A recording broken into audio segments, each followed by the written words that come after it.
Beberapa hari ini media sosial dihebohkan dengan kasus penipuan pre-order iPhone yang dilakukan dua saudara kembar, Rihanna dan Rihadi. Bahkan dari aksi penipuan keduanya, total kerugian yang dialami para korban mencapai 35 miliar rupiah. Jumlah kerugian tiap korban bervariasi dari ratusan juta sampai miliaran rupiah. Kasus ini bermula dari unggahan pegiat media sosial @mazini_gsp sejak 1 Juni kemarin. Kasus tersebut dimulai sejak 2021. Seorang korban menceritakan awal ketertarikannya pada promo iPhone murah di Instagram dari si kembar Rihanna Rihani.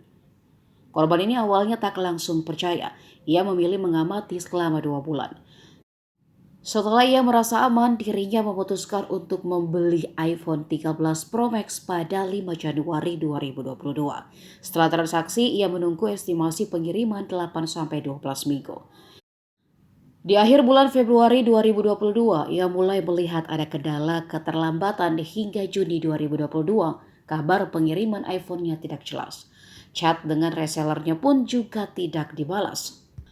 Akhirnya setelah ia tahu uangnya ada di supplier Rihanna Rihani, korban dijanjikan akan di-refund.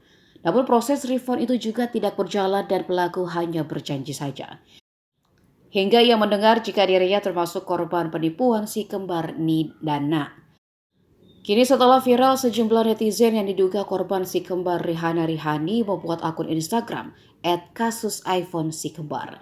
Dalam akun tersebut tertulis keterangan dari banyak masyarakat yang mengaku menjadi korban penipuan. Akun tersebut juga menjelaskan jika kedua terduga pelaku ini awalnya berdomisili di Ciputat dan sekarang kabur ke Surabaya. Menurut informasi, kasus ini sebenarnya sudah pernah dilaporkan ke Polda Metro Jaya, Polres Jakarta Selatan, dan Polres Kota Tangerang Selatan pada periode Juni hingga Oktober 2022 lalu.